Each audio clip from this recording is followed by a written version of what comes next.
avait commencé la saison et les épisodes en vrai pour une présentation du Hertha et de l'Espagnol. On avait déjà affiché nos ambitions. Ouais, on avait mis des objectifs élevés parce que moi j'ai annoncé la montée en Bundesliga. Toi, tu avais annoncé la Coupe d'Europe pour l'Espagnol. Exactement. Et on s'est dit que c'était une bonne idée, histoire de finir 2025. C'est ça, 2025. Sur un bilan après quasiment la mi-saison. Ouais, c'est juste pratiquement. On peut parler du champion d'automne comme ils disent, mais plus ou moins. Ouais, moi tous les matchs allés sont pas encore joués. C'est ça. Il n'y a que 14 matchs, mais bon, de toute façon on va pas attendre le 25 décembre pour les faire, parce qu'on a autre chose à faire. Et c'est le bon moment d'en parler. Donc on va voir où ça en est. Est-ce qu'on s'est complètement trompé, ou est-ce qu'on avait vu quand même juste sur 2-3 points ? Est-ce qu'on connaît un peu nos équipes quand même ? En fait, c'est ça. On va juger si on connaît nos équipes ou pas. Ouais, parce que bon, on s'est autoproclamé spécialiste du Hertha Berlin et de l'Espagnol de Barcelone. Ce serait quand même ridicule de se retrouver à l'opposé de ce qu'on a dit et de se rendre compte que les 3 mecs qu'on a cités, ils ont fait 4 matchs et ils ont pris un rouge. Plus. Non, on va voir okay. Ça tout de suite.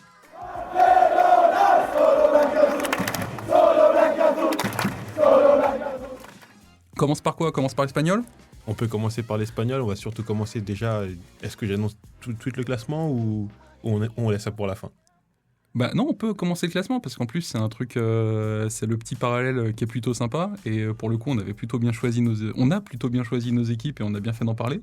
C'est que à l'instant T, le 2 décembre, on est au même endroit. C'est ça, 6e au classement.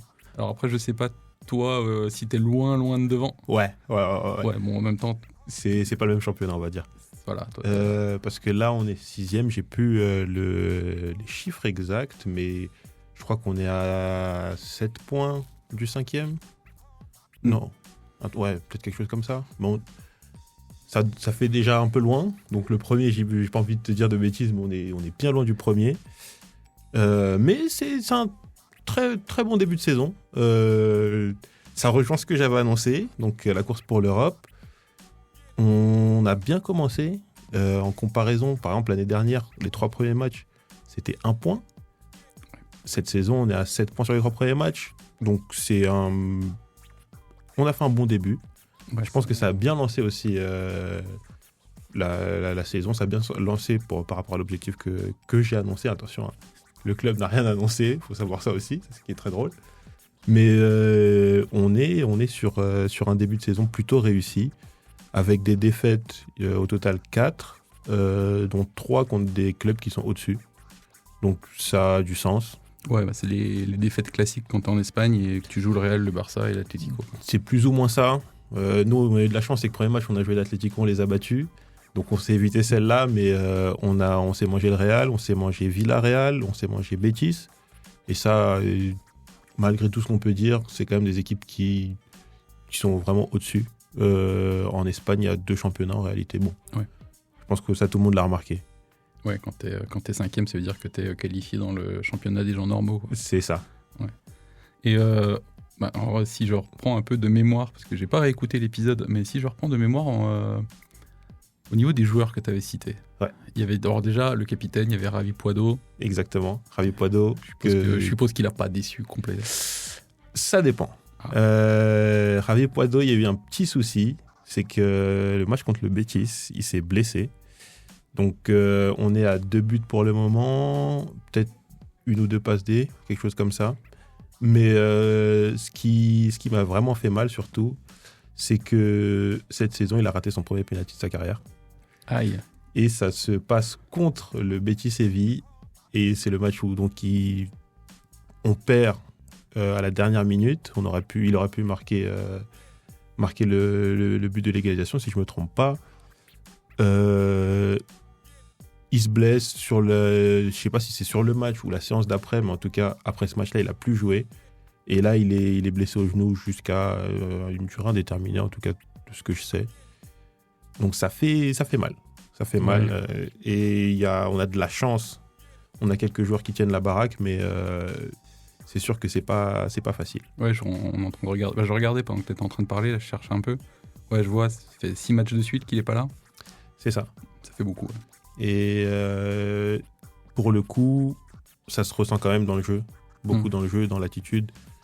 On arrive parce qu'on a de la chance de ne pas jouer des grosses équipes non plus. Donc, on a ce côté où, on va s'appuyer sur les joueurs qu'on a.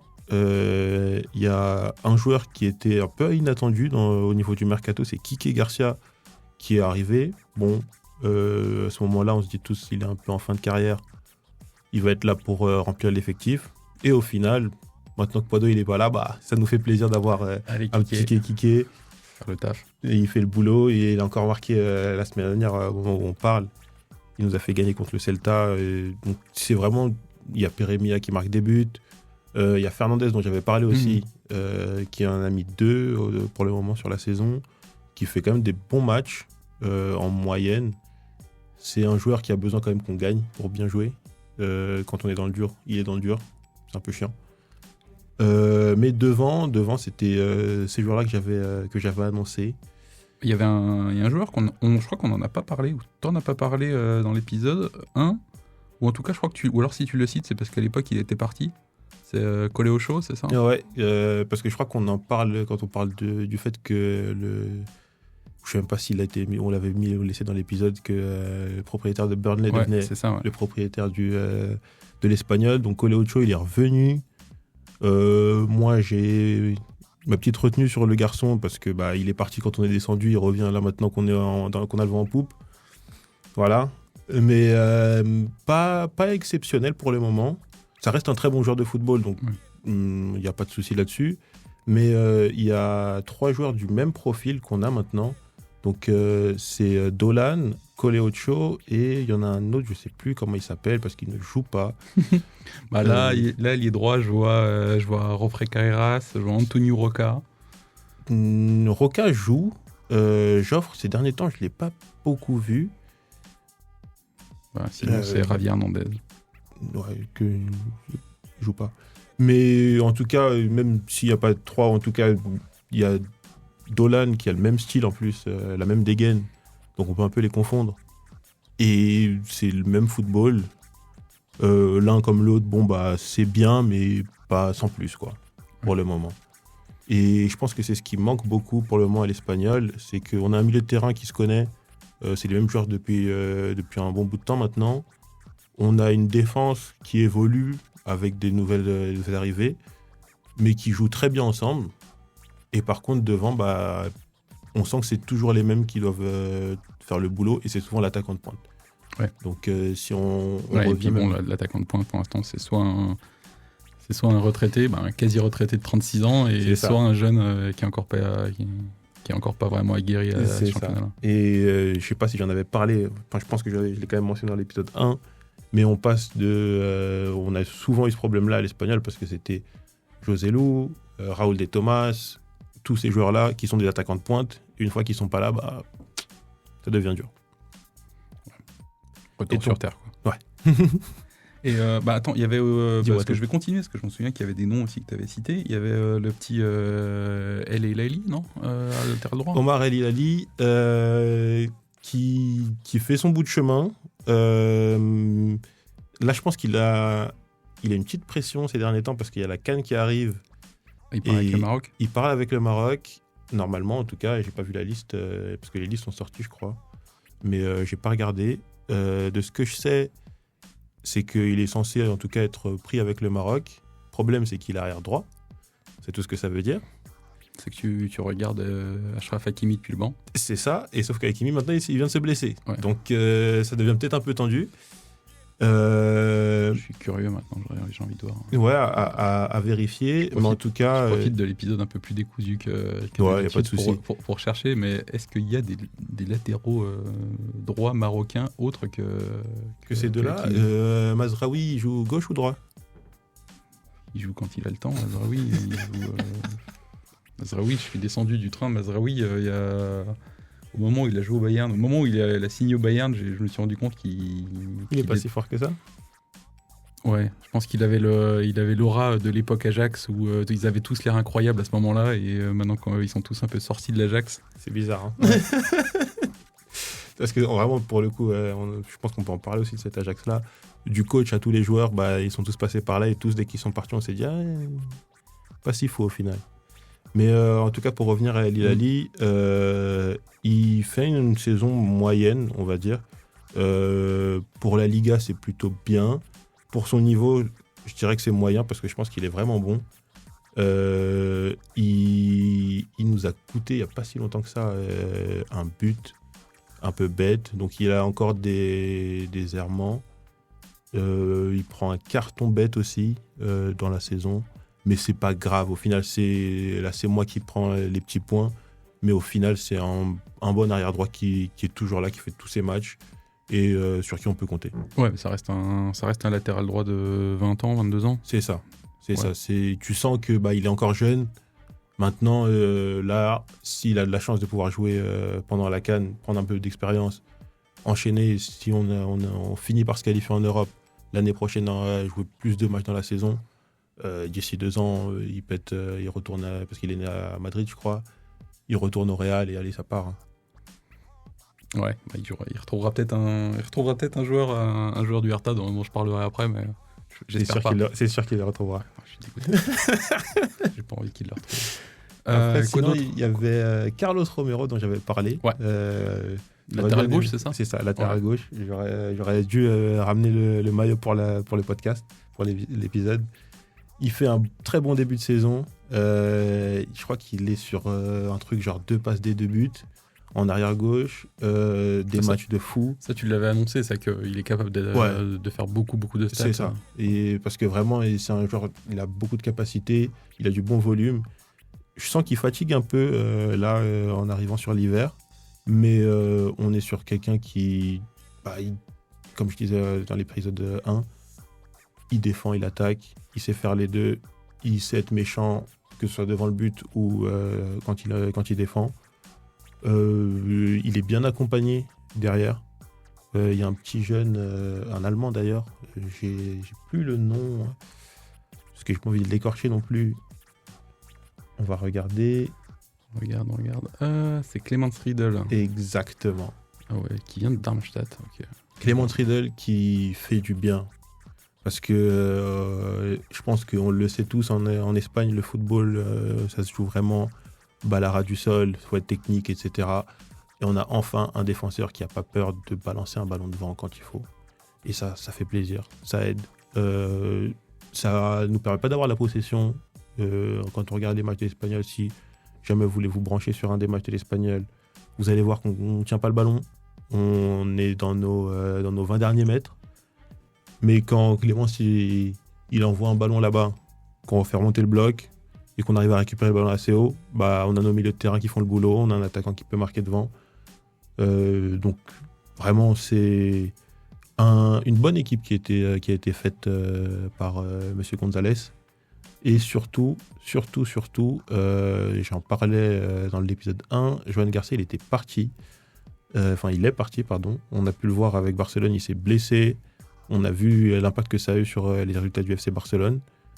Là, il vient de revenir et on voit que quand il est pas bien, ça a aussi des résultats, ça a aussi un impact sur les résultats du FC Barcelone. De l'autre côté, on a Dmitrovic qui est arrivé. Qui était, moi je suis pas trop la Liga, mais je regardais assez souvent quand même par exemple notamment quand c'était Valence, etc. Et Dmitrovic a toujours été un gardien. Il était à Elche aussi, je crois. C'est ça. C'était tout le temps un gardien incroyable. J'ai l'impression qu'il maintenait ses clubs tout seul année après année. C'est clairement ce qui se passe avec nous. Par match, il doit nous faire peut-être 5, 6, je dirais peut-être même 7 arrêts par match à peu près. Il est rassurant. Comme je disais tout à l'heure qu'on a une bonne défense, ou en tout cas une défense qui est maintenant plus pragmatique. Il est rassurant derrière cette défense-là. C'est l'un des meilleurs joueurs, si ce n'est le meilleur joueur de l'équipe. Ça en dit long sur la saison qu'on fait, parce que nécessairement, quand on garde c'est le meilleur joueur, ça veut dire que c'est quand même une saison assez difficile. Mais d'un autre côté, punaise, au final, avoir un gardien pareil, c'est juste un pur plaisir. Ouais, je crois que j'ai un peu mélangé. Je m'ai mélangé avec un autre qui a dû passer à Valence. Mais je me souvenais de Mitrovic parce que on a la même coupe de cheveux, donc je me souvenais de lui. Mais Mais oui, non, mais il est monstrueux. Non, mais après, en tout cas, c'était pas Elche, c'était Leganés, etc. C'était ce genre de gardien, c'est ce genre de gardien de Liga qui se retrouve dans un petit club parce que la vie fait que, et tu te rends compte qu'au final, il est vraiment beaucoup trop fort. Ouais, ça fait 4 clubs qu'il fait, 4 fois où il est titulaire partout. Exactement, et 4 fois où à chaque fois, c'est des clubs qui ont du mal, qui devraient se prendre 4 buts par match, qui au final s'en prennent que 1. Et on se dit, ils ont perdu 1-0. Ouais, mais regarde tout ce qu'il a sorti avant. Et là, on est sur une saison où on marque pas des masses au final. Je crois qu'on n'est pas encore à une vingtaine de buts sur les 14 matchs. Mais par contre, derrière, on n'encaisse pas non plus beaucoup. Et ça permet de... Là, on est à quoi ? On a 18 buts pour 16 encaissés. Ouais. Donc, en moyenne, 1 but par match. Mais quand tu regardes, il a fait 5 clean sheets. Donc, quand on perd vraiment. Ça, c'est certain. Mais par contre, nous, ça nous permet de gagner des 1-0. Tranquillement. Prendre les 3 points quand il faut prendre les 3 points. Ouais, mais au final, quand on regarde le classement, les équipes avec qui l'Espagnol lutte, là, en ce moment, ils sont moins bien que l'Espagnol. C'est-à-dire que tu as Retafe qui est juste 7ème, ils ont pris plus de buts qu'ils en ont marqué. L'Athletic Bilbao aussi. La Sociedad, Rayo Vallecano, tout le monde est derrière l'Espagnol. En fait, c'est exactement ça. C'est les clubs dont j'ai parlé tout à l'heure. Villarreal, Real Madrid, Betis qui nous ont battus. Ouais. L'Atlético qu'on a eu de la chance, comme je disais, de jouer en premier, donc qu'on a pu battre, mais sinon ils sont devant nous. Et là, on attend le FC Barcelone qu'on va jouer je crois que c'est en début d'année, ou là, vraiment c'est entre décembre et janvier. Où là, je pense que ça va être un peu difficile. Mais... Donc en gros, là, les 6 premiers mois, on va dire, c'est limite... Si on prend le contexte espagnol-Barcelone, est-ce que tu peux faire le mieux ? Tu fais le mieux que tu peux faire. Vraiment, là, on est sur le meilleur démarrage qui pouvait être fait. Ouais. Et encore une fois, je le dis, Javi Puado est blessé, donc imaginez-vous quand il va revenir. Ouais. Ça commence à trembler à Madrid. Arrête tout de suite. Non, mais c'est bien. En tout cas, on ne s'est pas trompé en voulant mettre en avant l'espagnol. C'est-à-dire qu'il y a des choses à voir. Alors, carrément. Et je pense que, on n'est pas encore sur du football total. Ça, c'est sûr. Ouais, mais ça aussi, c'est... Moi, ça me choque pas. Au final, ça, c'est le truc du... Je pense qu'on en avait parlé... On n'a pas parlé dans l'épisode, mais on en a parlé hors micro. Le fait de vouloir absolument relancer propre et de vouloir jouer comme Guardiola, des fois, tu peux pas. Et des fois, Quand t'as pas les joueurs, ça devient moche, sinon c'est encore pire. Ouais, et quand tu dois gagner, comme tu disais, avec ton défenseur qui vient de Darmstadt et qui balance des ballons devant, tu gagnes avec ton défenseur qui balance des ballons devant. Et, c'est magnifique. Je vais en parler après, moi, avec le Hertha. On est dans la même situation. Des fois, tu peux pas faire autrement, mais tu fais pas autrement. Exactement. Et le dernier point que je voulais aborder, c'est que l'année dernière, à cette période de l'année, on était éliminés déjà en coupe. Et ça joue beaucoup du fait que là, on est encore en course. Et on joue, si je me trompe pas, c'est demain, là, à l'heure où on parle, on est le 2 décembre. On joue soit ce soir, soit demain, contre un plus petit club. Et je pense qu'on va se qualifier. Je pense qu'on va continuer d'avancer dans cette... Je peux regarder ce que je vois qu'il y a la Coupe du Roi. Coupe du Roi. Ouais, je crois que c'est demain. Ouais, parce que je joue pas des matchs. Ça doit être demain. Mais en tout cas, ça donne de l'espoir, ça donne envie de regarder, ça donne envie de suivre, de voir à quel point ça avance. Il y a beaucoup de monde qui se moquait de moi, qui se moque toujours de moi, mais c'est toujours aussi drôle de leur dire que regardez les derniers résultats qu'on a eus. Et quand ils voient, ils disent ça va plutôt bien quand même au final l'espagnol. Ouais, c'est plutôt pas mal à regarder, c'est plutôt sympa. En tout cas, c'est du vrai football. Moi, je sais que des fois, maintenant, grâce au premier épisode, je zappe de temps en temps sur Bein quand il y a la Liga et du coup, je regarde un peu l'espagnol. Alors, ça me réconcilie un peu avec la Liga parce que j'en avais un peu marre de voir tout le temps Real, Barça. Ça fait super hipster, ça fait super connoisseur de dire ça, mais moi, j'en avais un peu marre que tout le monde veuille absolument jouer comme le Barça, tout le monde veuille absolument jouer comme le Real. Des fois, un match qui part un peu dans tous les sens, avec des mecs pas super propres techniquement, mais qui tentent plein de trucs, comme par exemple, je sais pas, un espagnol Eibar ou un truc comme ça, c'est assez sympa à regarder. Ouais. C'est exactement ça. Voilà. Mais ouais, donc bon bilan pour l'espagnol. C'est bon, ouais, on attend la fin de la saison, mais si ça tient, ça va être sympa. Et donc, et en espérant, du coup, s'il y a Coupe d'Europe, on espère pour la saison prochaine une petite arrivée d'un Espagnol contre un club de Prague. Ça serait magnifique. Ouais. Ce serait magnifique. Mais je pense que d'ici là, je l'annonce ici, j'irai à Barcelone en 13 ans. Ouais, moi aussi, il faut que je retourne à Berlin.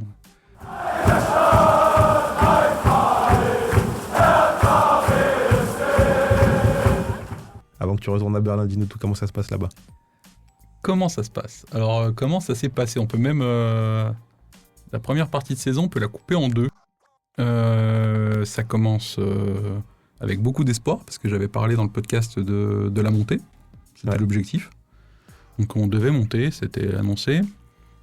Ça commence d'une façon catastrophique, puisqu'on a déjà une des recrues, on va dire, importantes. Un mec qui a beaucoup d'expérience, qui a une trentaine d'années, c'est Paul Seguin, qui est allemand malgré son nom. Qui est un peu un protégé du coach en plus, qui arrive et qui est directement blessé au mollet. Ouf. En même temps, je crois que c'est la même journée en plus. La même journée à l'entraînement, on a un gros espoir en défense centrale, milieu défensif, qui se casse la cheville. Donc on perd 2 gros joueurs à ce moment-là. Plus, après 4 journées, si je me souviens bien. Après 4 journées de championnat, le Hertha était avant-dernier, avait pris 2 points. Ouais, je me rappelle parce que je voulais faire plein de posts en disant regardez tout le monde, regardez le Hertha, et à chaque fois c'était des défaites. Ouais, il y avait 4 journées, 2 points, et en plus je crois que c'est, si je me souviens bien, c'est 2 points à l'extérieur, ou alors 1 point à domicile, 1 point à l'extérieur. Au début, à la maison, c'était et dur. on prend que des branlées à domicile, où tout le monde vient, marque 2 buts, 3 buts et s'en va, avec les 3 points. Et ça s'annonçait très très très mal. Et le coach, le tournant, c'est quand Stefan Leitl décide d'abandonner son schéma qu'il a quasiment toujours utilisé. Il joue quasiment tout le temps en 5-2-3, 5-4-1, un truc un peu bizarre comme ça. Mm-hmm. Il a enfin abandonné ça, il est repassé à un bon vieux 4-2-3-1 classique, qui colle déjà beaucoup plus à son effectif, et qui colle beaucoup plus aux qualités de l'effectif. Et depuis, le Hertha est remonté 6e. Ouais. Donc là, maintenant, ils sont 6e. Ils sont qu'à 5 points du premier. C'est beau. En étant avant-dernier après 4 journées. Donc c'est plutôt... c'est assez incroyable. Mais en fait, c'est simple. Si tu prends... on peut le faire là, souvent maintenant sur les sites de classement. Tu peux faire le classement entre telle journée et telle journée. Mmh. C'est simple. Depuis de la 5e à la 14e journée, le Hertha est la meilleure équipe de Bundesliga. C'est-à-dire que les seuls matchs qu'ils ont perdus, c'était les 4 premiers. Et ce qui est drôle, c'est que je me rappelle, en tout cas, encore une fois, j'ai pas réécouté l'épisode 1, mais je sais qu'on en a parlé. Je disais qu'à chaque fois, c'était ça. Début de saison catastrophique, ouais. Fin de saison, on se dit putain, si on avait réussi ces premiers matchs, c'est exactement ce qui se passe. Ah ouais, et c'est encore plus frustrant parce que l'année dernière, ça s'est passé. Et le déclic avait été quand Leitl arrive et Leitl met en place son 5-4-1. On fait 6 ou 7 victoires de suite et on se dit c'est incroyable, quel dommage, mais l'année prochaine on pourra commencer dès le début avec ce schéma-là. Et là, encore une fois, on est obligé d'abandonner ce qui a marché pendant 6 mois l'année dernière pour faire autre chose, littéralement pour revenir à ce qui se passait avant que Leitl arrive. Et faire, je l'ai noté, c'est 24 points sur 30, c'est 8 victoires et 2 défaites seulement, donc il n'y a même pas de nul. Ouais. C'est 8 victoires, 2 défaites sur les 10 derniers matchs. D'ailleurs, on peut rajouter, parce que c'est ce que je regardais tout à l'heure, pendant qu'on enregistre, il y a le match de coupe, parce que le Hertha est aussi en coupe. Là, c'était le 8e, si je me souviens. 8e de finale contre Kaiserslautern. Actuellement, à la 90e minute, il y a 6-1 pour le Hertha Berlin. Et c'est un match incroyable. C'est un match incroyable. Donc le Hertha est en pleine forme et ça donne envie de continuer. Par chance, en Allemagne, ça continue. Donc il y a encore 3 journées avant la trêve. Et on va essayer de mettre encore 3 victoires de suite. Ouais. Et... ça serait magnifique là, d'enchaîner, prendre les 9 points et arriver dans les 2 premiers. Ça peut se faire avant la trêve. Ouais. Et si je fais un peu plus de détails, comme toi tu as pu faire, je vais commencer par ce qui marche bien. Ce qui marche bien et ce qui a quasiment ce qui explique tout ça, là, toute la bonne remontée et les résultats qui sont bien meilleurs que ce qui est proposé sur le terrain. Ça tient en un seul nom, c'est Tjark Ernst, c'est le gardien de but, qui est qui a toujours été très bon, qui est très jeune, qui est formé au club, et qui cette année est le meilleur gardien de Bundesliga 2. Clairement. Qui est... c'est simple, on prend les stats avancées, donc je sais que tout le monde n'est pas fan des stats avancées, mais ça peut être un indicateur pour ça. Normalement, si tout était bien respecté, avec les expected goals, le Hertha aurait dû prendre 20 buts depuis le début de la saison. Ils en ont pris que 10. Ça veut dire que au niveau de la surperformance, Ernst a quasiment pris 10 buts de moins que ce qu'il aurait dû prendre, que ce qu'un gardien normal, un gardien moyen aurait pris. Donc c'est monstrueux, c'est quasiment du jamais vu. Mais après, pour le coup, je me rappelle, on a fait l'épisode sur Neuer, on parlait des gardiens. J'ai regardé évidemment le Hertha pendant la période aussi. Et vraiment, ça faisait longtemps que j'avais pas vu un gardien aussi fort. Ouais, ben il est à 84% d'arrêt. Ce qui est pareil, qui est assez monstrueux, c'est-à-dire que c'est quasiment 10-15% de plus que ce que Neuer a pu faire dans ses meilleures saisons. Ouais. Ben, Ernst, en deuxième division, il est à 84% d'arrêt. C'est le meilleur joueur du championnat, au niveau des notes de tous les journalistes, etc. Il est monstrueux, il permet au Hertha de jouer, comme je le disais tout à l'heure, pas toujours du beau football, mais de dire on a tellement confiance en lui, on est tellement sûr qu'il ne se passera rien dans notre surface qu'on va défendre bas, on va attendre que les autres tirent parce qu'ils ne marqueront pas. Et quand la balle sera captée ou contrée, on aura Fabian Riese, on aura Martin Winkler, on aura Michael Cuisance qui vont prendre la balle et qui vont accélérer dans tous les sens et qui vont les marquer en contre. Et on va gagner 1-0 et ce sera très bien. Et moi, c'est un truc que j'ai bien aimé en tout cas pour le moment sur cette saison au Hertha, c'est qu'il n'y a pas qu'un seul buteur. Ouais, alors, ça a l'air bien comme ça. Je pense que c'est juste... c'est un moindre mal. Parce que normalement, il y aurait dû avoir un ou deux buteurs. C'est juste que le buteur, on va dire, attitré qui est arrivé en transfert, c'est le Polonais, c'est David Koniecki. Il est arrivé, il a fait des bons matchs. Il s'est blessé en marquant à Nuremberg, si je me souviens bien. Résultat, il a loupé tous ses matchs. Par chance, un peu, au moment où il se blesse, t'as Lukas Schuler qui revient de blessure, parce que lui, ça faisait 6 mois qu'il était blessé, donc ça fait encore un attaquant qui revient, qui a marqué 2-3 buts. Là, il en a marqué 2 ce soir en coupe. Mais en même temps, s'ils ont l'occasion de marquer, c'est parce qu'il y a Fabian Riese qui ne marque pas. Là, c'est un problème de la saison, c'est que lui, si on reprend encore les stats, il devrait déjà être à 4 ou 5 buts. Il en est à 2, c'est 2 sur penalty. Ouais. Et je crois que c'est le joueur qui cadre le moins en Bundesliga, sur le volume de frappe. Il trouve pas le cadre. Voilà, donc ça, pour l'instant, ça marche pas. Il se concentre sur les passes décisives, c'est le meilleur passeur du championnat, donc c'est bien. Au moins. Meilleur passeur, meilleur centreur. Parce que si je me trompe pas, il a 7 passes décisives. Ouais. Et quand tu regardes, comme je disais tout à l'heure, il y a, je crois, 3 ou 4 joueurs qui sont à 3 buts en championnat. Donc ouais, je pense qu'il distribue plutôt bien. C'est comme je disais, le schéma, il est devenu assez simple. C'est on défend bien, parce qu'on ne prend pas de but. Et après, quand on récupère le ballon, ça explose vite. Et la majorité du temps, ça finit sur... Riese attire les ballons quand même s'il ne marque pas. Donc ça finit sur le côté de Fabian Riese, qui rejoue ailier. Et c'est à lui de faire le centre pour trouver l'attaquant. Il n'y a pas beaucoup de variété. Si tu regardes, le profil des trois avant-centres du Hertha, donc Koniecki, Schuler et j'ai son nom sur son maillot, mais c'est pas le même nom en vrai. Groening, ce qui s'appelle Groening Anderson. Mais Groening, c'est 3 mecs qui mesurent 1m90, qui sont même profil, qui sont très bons de la tête et ils sont très bons dans les 6 mètres et c'est tout quoi. Donc il faut centrer et on centre. Écoute, voilà. Ça marche, comme tu disais tout à l'heure, il y a au bout d'un mois, il faut avoir aussi un football qui marche. Ouais, voilà. Donc pour l'instant, ça marche. On gagne beaucoup. On gagnait beaucoup de matchs 1-0, 2-0 des fois, un peu à l'arrache. Là, il y a 5 victoires de suite. Je crois que sur les 5 victoires, il n'y a pas de but encaissé et c'est quasiment tout le temps 1-0. Mais au moins, c'est 5 victoires consécutives sans encaisser de but. Ça veut dire aussi que ça tient pas à grand-chose parce qu'on n'est pas beaucoup dangereux, en fait. C'est un peu différent de ce que tu as vu avec l'Espagnol. C'est que le Hertha, ils sont 6e du championnat, mais c'est la 12e attaque. Et c'est pas la 12e attaque parce qu'ils ont pas de chance. C'est vraiment parce que on est dans les stats, on est dans la normale en fait. Je crois que c'est la 3e équipe qui tire le moins. C'est même pas qui cadre le moins, c'est qui tire le moins. Donc c'est vrai qu'on n'a pas d'occasion. Et donc du coup, cadre pas et voilà. Ouais, ça marque pas. Mais peut-être, je sais pas, ce soir, tu vois, contre une équipe qui est à 3 points au classement, on vient d'en mettre 6, donc peut-être que ça va tourner. Ouais, je pense que c'est ce genre de match dont les clubs ont besoin, dans tous les cas, et dont les joueurs ont besoin. Parce que franchement, tu joues à la maison en plein milieu de semaine, un match de coupe où c'est plus ou moins il n'y a rien à perdre. T'en as mis 6. Ouais, et puis il y a des trucs qui sont quand même...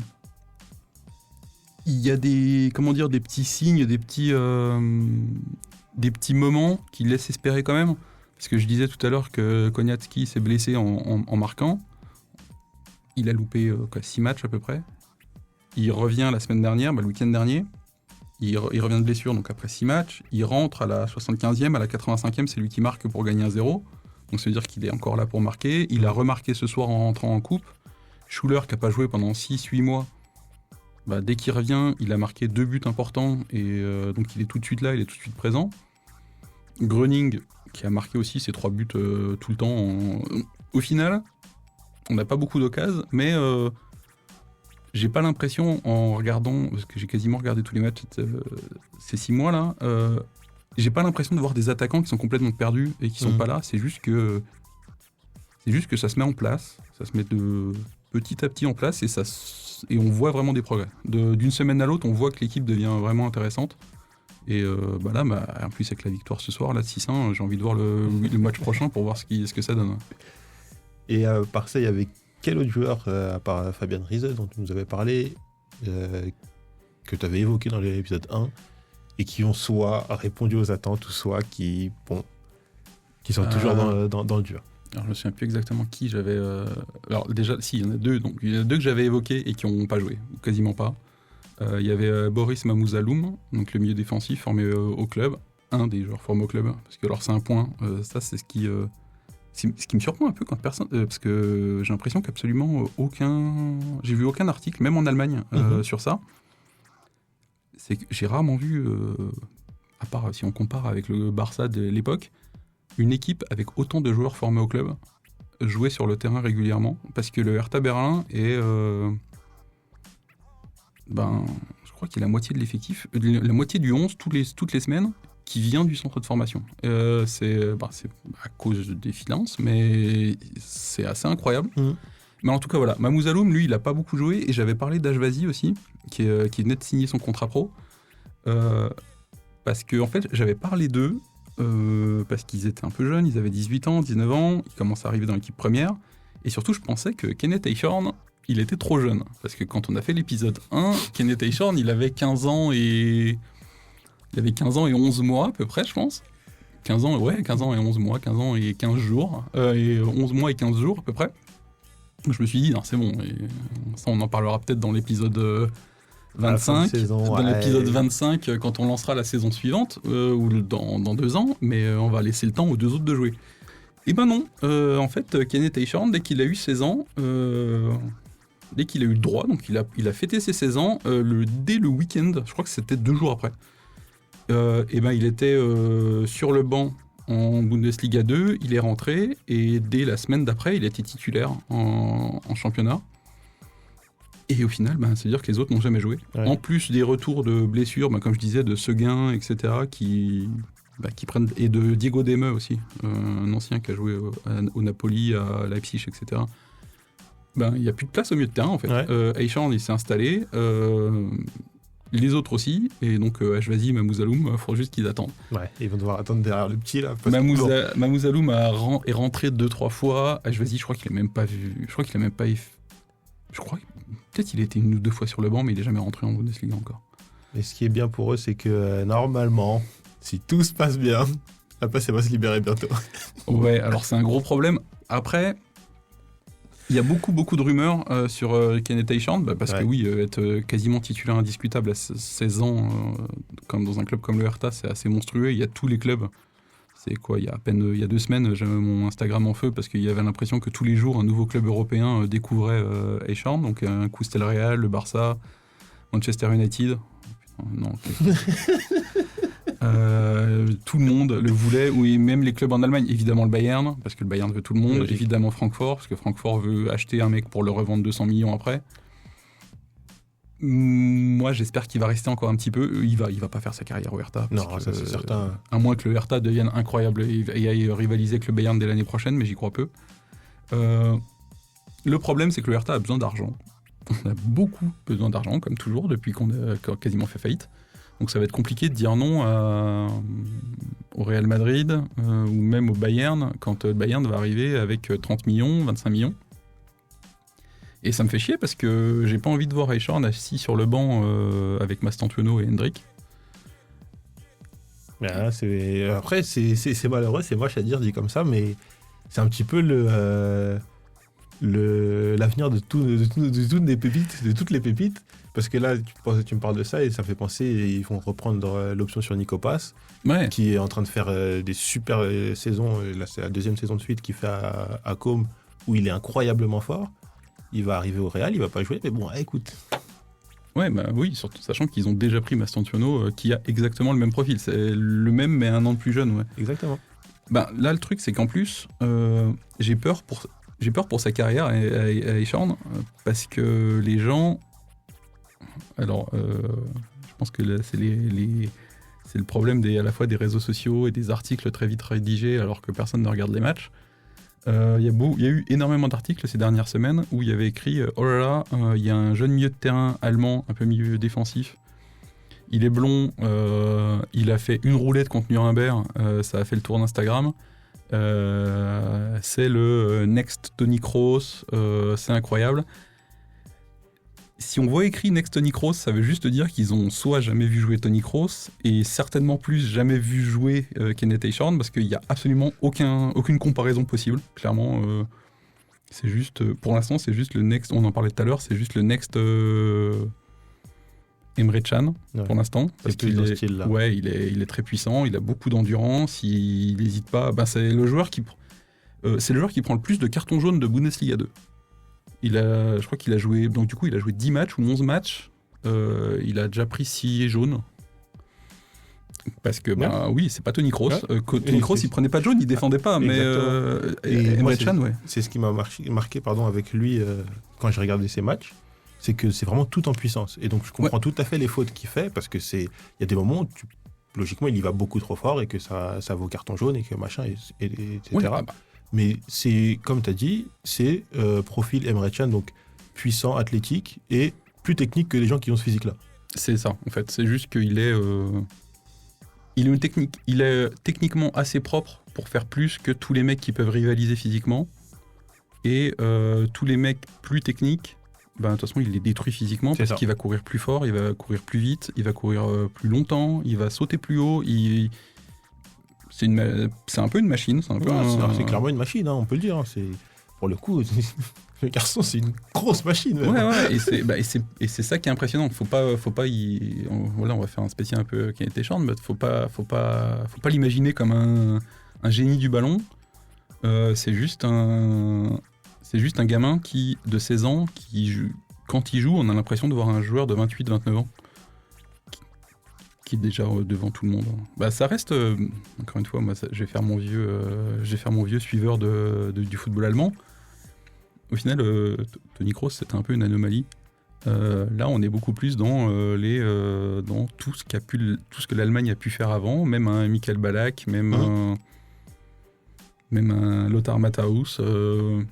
Ils sont très bons avec le ballon, mais ils sont encore plus bons pour comprendre ce qui se passe sur le terrain et mettre une densité physique et t'étouffer, quoi. C'est carrément ça.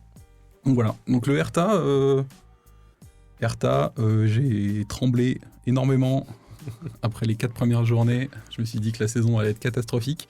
Là, ça se passe très très bien. Je suis quasiment certain que ça va mal se finir. Je suis quasiment certain que ça va finir à la 4e place ou peut-être même pire, en barrage. En barrage et perdre contre un club Kaiserslautern qui se venge de... Non, si c'est le barrage, ce sera contre ceux qui descendent. Contre celui qui descend. Donc à tous les coups, ça va tomber contre mon club détesté, ça va tomber contre Augsbourg. Et ça va être une catastrophe. Mais oui, c'est ce qui va se passer. Je pense que c'est trop compliqué. Ça va être trop compliqué d'aller chercher devant. Parce que Schalke est très très très fort. Et surtout, ils n'ont pas commencé la saison avec 12 points en moins. Mais on va essayer. Et il y a un joueur, moi, dont j'aimerais que tu nous parles au niveau du Hertha. Je ne sais plus exactement si on en avait parlé, et en tout cas, je sais que si on en avait parlé, c'était pas nécessairement pour dire que du bien. C'est Monsieur Cuisance. Michael Cuisance. Alors, je pense pas que j'en ai parlé dans l'épisode 1. J'en ai parlé quand je suis revenu Je sais qu'on en a discuté quand je suis revenu du match de la saison dernière, quand je suis allé à mon anniversaire à Berlin. Et j'étais prêt à l'insulter dans les tribunes. Parce que l'année dernière, Michael Cuisance, il était lent, il faisait beaucoup de mauvais choix, il se regardait beaucoup jouer. C'est un truc en Allemagne. Alors, c'est une expression que les journalistes allemands utilisent souvent et qui n'est pas souvent utilisée dans les autres langues. C'était un peu un footballeur de salon. Tu vois le truc. Ouais. Donc, il était très élégant, il était très beau. Propre sur lui, très... Mais voilà, il t'énervait. Et alors, cette année, je sais pas ce qui s'est passé. J'ai eu le commentateur du match contre Kaiserslautern qui a sorti l'info et qui c'est un peu le cliché classique qu'on entend pour tous les joueurs de foot de cet âge-là. Visiblement, le fait de devenir père lui a un peu changé de mentalité, lui a un peu changé de vision des choses. Mais en tout cas, moi, si je m'intéresse à ce qui se passe sur le terrain, j'ai l'impression de revoir le Michael Cuisance qui est arrivé il y a plusieurs années maintenant, quand il est arrivé, avant d'arriver au Bayern, quand il était à Gladbach. Il est partout. Il a j'ai l'impression qu'il a perdu 10 kilos par rapport à la saison dernière, ou en tout cas, il a gagné... si on prend les stats sur FIFA, il a gagné plus 3 dans toutes les stats physiques. En fait, il va un peu plus vite, il court plus longtemps, il est beaucoup plus réactif, c'est-à-dire qu'il se fait plus prendre la balle dans les pieds comme avant. C'est lui qui va gratter les ballons, c'est lui qui va au pressing, c'est lui qui va prendre la profondeur aussi. Maintenant, il marque beaucoup cette année parce que il est souvent, vu qu'on a tout le temps un grand plot un peu devant les trois attaquants là. C'est lui qui, en plus de Riese et Winkler, les trois se projettent. Donc ça, il ne le faisait pas avant. Avant, il jouait très bas. Là, maintenant, il a les jambes pour aller dans la surface et pour finir. Je ne sais pas, je vais essayer de mettre le but. Je ne sais pas si on va encore se faire striker par YouTube. Le but qu'il met contre Dresden, où il dribble 2 mecs dans la surface pour finir dans le petit filet, c'est incroyable. Mais ouais, Michael Cuisance qui est super, qui est un des meilleurs joueurs aussi de Bundesliga 2. En tout cas, c'est un de ceux qui fait le plus de différence. Ouais, parce que clairement, moi, c'est ce que je disais tout à l'heure, on en parlait en dehors, c'est avec le gardien, les 2 joueurs qui m'ont le plus marqué quand j'ai regardé le Hertha. Ouais. Parce que vraiment, ce qu'il apporte, comme tu disais, c'est quand même un joueur qui a joué au Bayern, donc on en attend quand même quelque chose, et là, il est en train de nous montrer pourquoi il a joué au Bayern. C'est un mec qui a fait Gladbach, qui a été au Bayern très jeune, qui a joué au Bayern. Ils lui ont donné sa chance, c'est juste qu'il l'a pas saisi. Et le problème, c'est que là-bas, quand tu réussis pas, tu te dégages. Qui a été à l'OM, qui a été et qui s'est perdu complet. Il a fini à un moment, il était en 2e division en Italie aussi. Il est revenu en 2e division, quasiment 3e division en Allemagne. Bon là, clairement, je suis quasiment certain que si le Hertha monte pas cette année, il fera certainement partie des joueurs qui auront l'occasion de signer ailleurs en Bundesliga. Ouais, clairement. Parce qu'il il montre qu'il a pas... Il fait partie des 3-4 joueurs qui montrent toutes les semaines qu'ils n'ont rien à faire au Hertha, en fait. Ou alors, si c'est au Hertha, il ne faut pas que ce soit en 2e division. Donc, voilà. Ouais. Trop bien. Belle demi-saison montagne russe. Mais c'est le Hertha, c'est classique. Qu'est-ce qu'on attend du coup pour la 2e partie de saison, après l'hiver? Ou en tout cas, après la nouvelle année? Retour des blessés, parce qu'il y a encore des mecs blessés, comme tout le temps.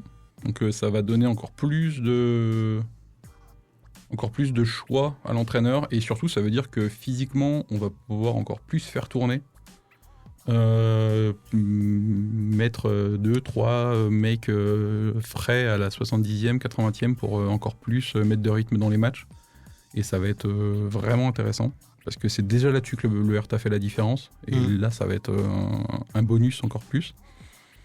On espère qu'on ne va pas être dépouillé cet hiver. Parce que, il y a Echorn, Riese ne partira pas, mais il y a plein d'autres bruits, d'autres mecs. Il y a Gechter, le latéral droit, qui qui est beaucoup regardé en Bundesliga. Il y a Dardai, on ne sait jamais trop. Peut-être que là, même s'il est très attaché au club, peut-être qu'il aura envie de jouer plus haut. Ernst, je ne pense pas qu'il bougera, mais Cuisance peut-être, s'il y a un club allemand qui veut sortir un peu le chéquier.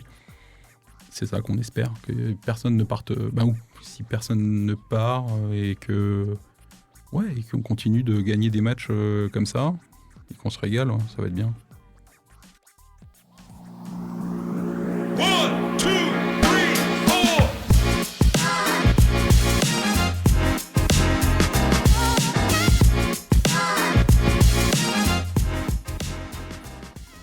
Hors Espagnol et Hertha, est-ce qu'il y a des trucs qui t'ont marqué? Est-ce qu'il y a des trucs qui t'ont... Or, Espagnol et Hertha, qu'est-ce que j'ai regardé Bournemouth. Ou qu'est-ce que je raconte Sunderland. Ah, Sunderland. Pourquoi Sunderland? Parce que j'ai regardé... j'ai pas regardé le truc sur Netflix. Ouais, leur série. J'ai regardé leur football principalement. Parce que y avait un jeune joueur que je suivais de très près, Pierre Ekwa, qui est au milieu de terrain, qui a ensuite été rejoint par Job Bellingham, et je me disais waouh, incroyable. Et il y a l'un de mes joueurs préférés, un de mes chouchous de la Ligue 1, Enzo Lefebvre, qui les a rejoints juste après. Je me suis dit c'est bon, ils vont avoir le meilleur milieu de terrain. Entre-temps, Job est parti à Dortmund, Ekwa est parti à Saint-Etienne, il restait que Lefebvre. J'ai regardé le premier match de la saison. Granit Xhaka, que j'aime beaucoup, j'ai vu qu'il avait compris que maintenant son rôle c'était vraiment le même qu'il a avec la Suisse. Ça veut dire que patron du milieu de terrain, patron dans le vestiaire. Et ils ont enchaîné, parce que je crois que le premier match c'était contre West Ham, et après ils ont enchaîné victoire après victoire, peu de défaites. Je suis même pas sûr qu'ils en aient vraiment peut-être une. Et c'est beau à voir jouer. Après en plus, parce que tout ça, comme je disais, je regardais beaucoup le terrain et très peu autre chose. J'ai appris que le coach était français. Ouais, c'est Le Brice. C'est ça, exactement. Et quand j'ai après revu avec ce qu'il avait déjà fait avant et ce qu'il fait maintenant comme travail à Sunderland, j'ai compris. Et c'est un pur plaisir, c'est un peu facile parce que ils sont dans les 5 ou 6 premiers de Première Ligue. Donc on va dire que oui, je les regarde parce qu'ils sont au plus haut. Mais c'est juste un pur plaisir de regarder un club qui en soi n'a pas grand-chose, qui sont en train de former un genre de, c'est un peu cliché aussi, mais de franchise d'Arsenal à Sunderland. Ils ont ce côté où ils vont en fait tout le staff est français ou en tout cas francophone, et du coup ils ramènent des joueurs qui sont aussi francophones, et il y a tout ce truc là qui fait qu'il y a une certaine ambiance qui rappelle beaucoup, si c'est pas la Ligue 1, en tout cas beaucoup à mes yeux, la région parisienne. Et dans le football, ça se ressent aussi. Et moi, qui ai grandi là-bas, c'est ce que je ressens et c'est ce que j'aime à regarder en tout cas. Ouais. Moi, je me suis remis à regarder un peu plus de Ligue 1 que d'habitude. Juste parce que je tombais dessus à la télé et par chance, Bein avait encore des matchs. Donc, je regarde ce que le diffuseur me propose et je suis en train de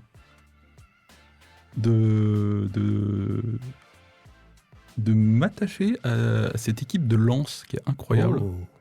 Parce qu'il y a beaucoup de joueurs que j'aime beaucoup et qui surtout étaient à moitié perdus ou qu'on avait vu complètement perdus Vraiment, t'es gentil de dire à moitié. parce que, alors évidemment, il y a Florian Thauvin qui a tout le temps été catalogué, pendant très longtemps, il était catalogué un peu comme le joueur un peu idiot, un peu beaucoup de gens se moquaient de lui quand il était au début Bastia, Marseille, son transfert à Lille, etc. Et en fait,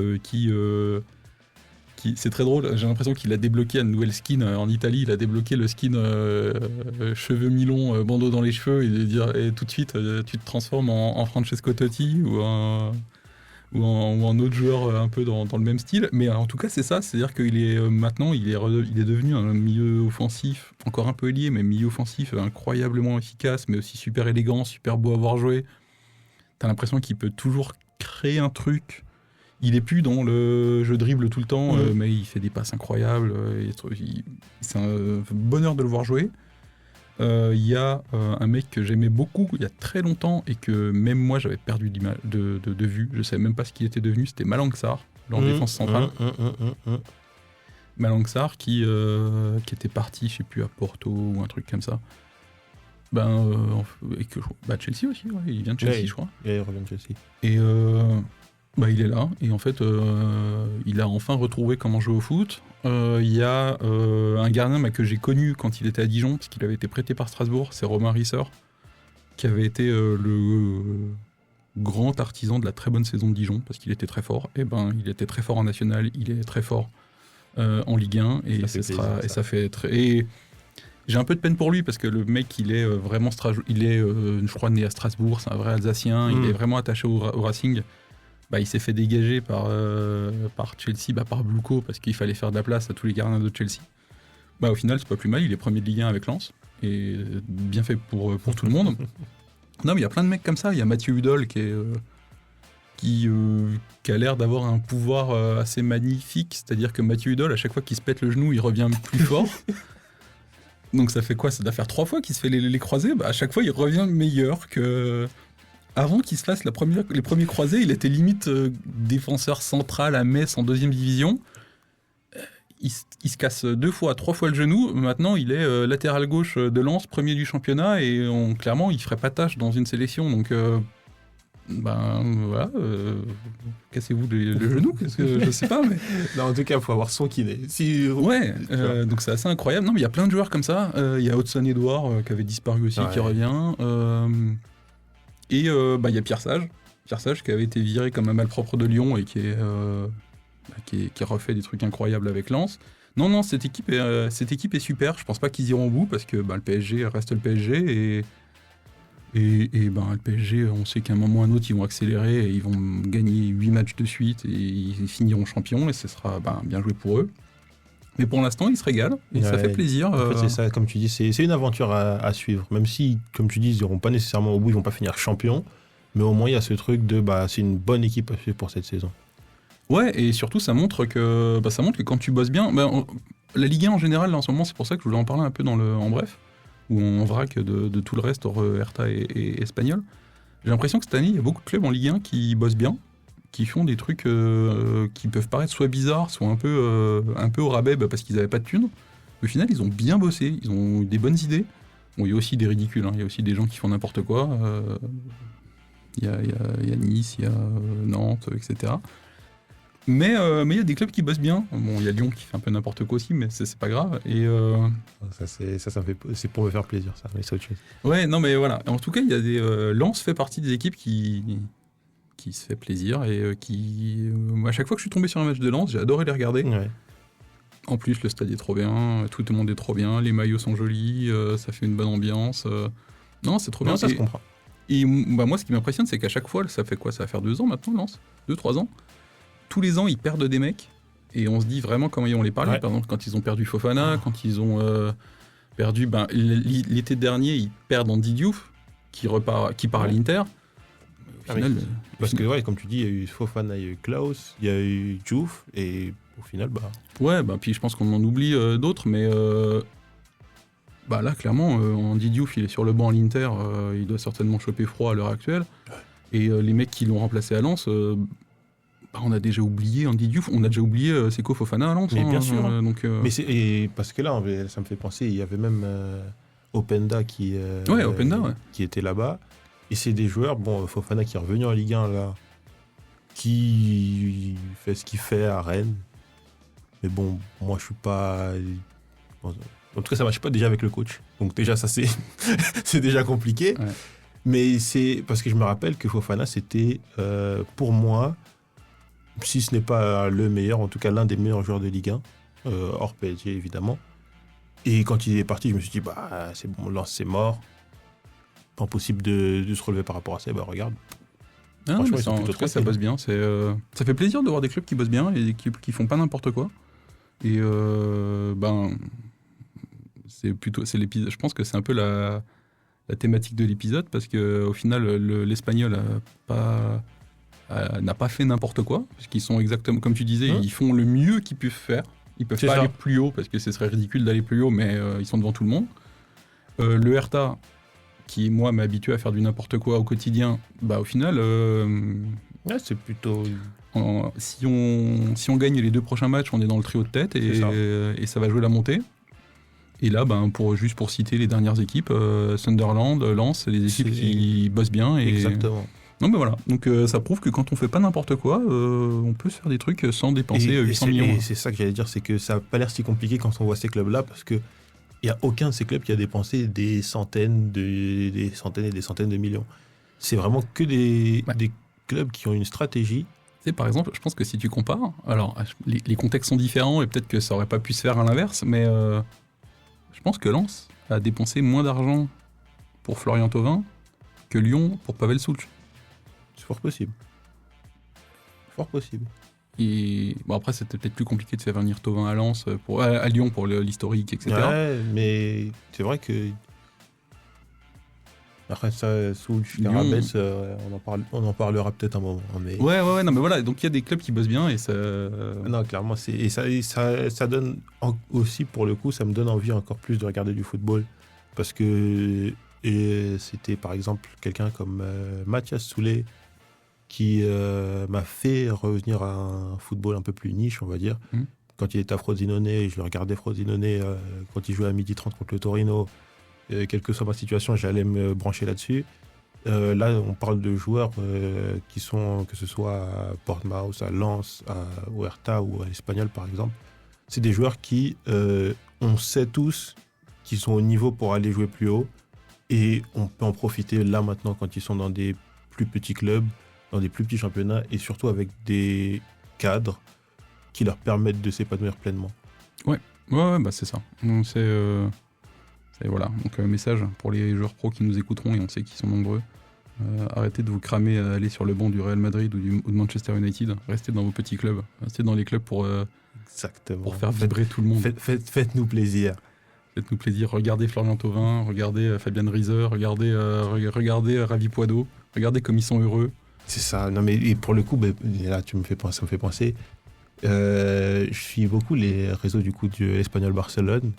Et quand tu vois la proximité que Javi Poido peut avoir avec les petits jeunes du club, avec l'équipe des moins de 21 ans, avec les plus anciens, c'est incroyable. C'est incroyable. Et avec tout le respect que j'ai pour tout plein d'autres joueurs, et avec tout le respect. Toujours tout le respect, il y a plein de clubs où tu vas là-bas et je suis certain que quand ils croisent le petit jeune de la U17, là, ils savent pas qui c'est. Et pour moi, au bout d'un moment, si on perd ça, nécessairement, ça veut dire que le club il a perdu quelque chose.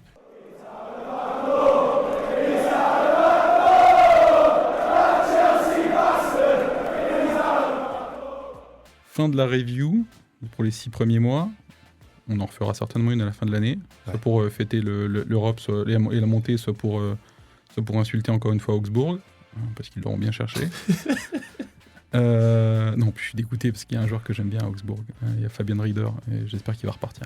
Mais voilà. S'il descend de toute façon, il va se barrer, t'inquiète. Ouais, on échange avec puissance.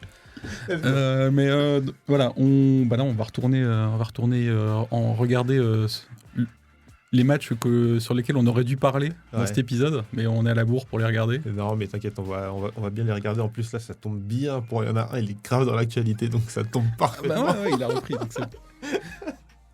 on va pouvoir comparer avec les nouveaux matchs. Oh là là. Fin de la review, les 6 mois à peu près. C'est ça. On n'a pas compté. On espère que ça se passera très bien pour les 6 prochains. On a plein d'autres épisodes à faire. On a plein d'idées, mais on n'a juste pas le temps pour l'instant de les mettre en œuvre proprement. Mais on a la chance d'avoir au moins comme partenaire le Magenta Center. Magenta Center de Pancrate, qui est incroyable. C'est pas fait pour tout le monde, cette info, mais on a envie de le faire. Les rares qui sont à Prague et qui n'ont absolument rien à faire un soir ou un week-end, prenez le tram, vous allez jusqu'à Pancrate et vous venez au Magenta Center. Vous pouvez faire n'importe quoi, vous pouvez jouer à FIFA sur des grands écrans. Vous pouvez certainement lancer un stream parce qu'il y a plein d'ordi dispo partout. Tout. Et il y a vraiment, pour le coup, il y a même comment on appelle ça, un setup pour streamer. Il y a une salle de conférence pour ceux qui veulent, on sait jamais. Il y a du café, il y a Il y a un espace de coworking. Vraiment, c'est incroyable. Moi, je suis fan. Ouais. On devrait peut-être se renseigner pour diffuser un match espagnol du Hertha ici. Ouais. Si jamais vous êtes friand de matchs du Hertha et de l'Espagnol, dites-nous. Comme ça, on s'organise, on fait un petit visionnage. Ouais, Let's c'est go. bon, ça va passer sur le compte de T-Mobile, c'est parfait. Let's go.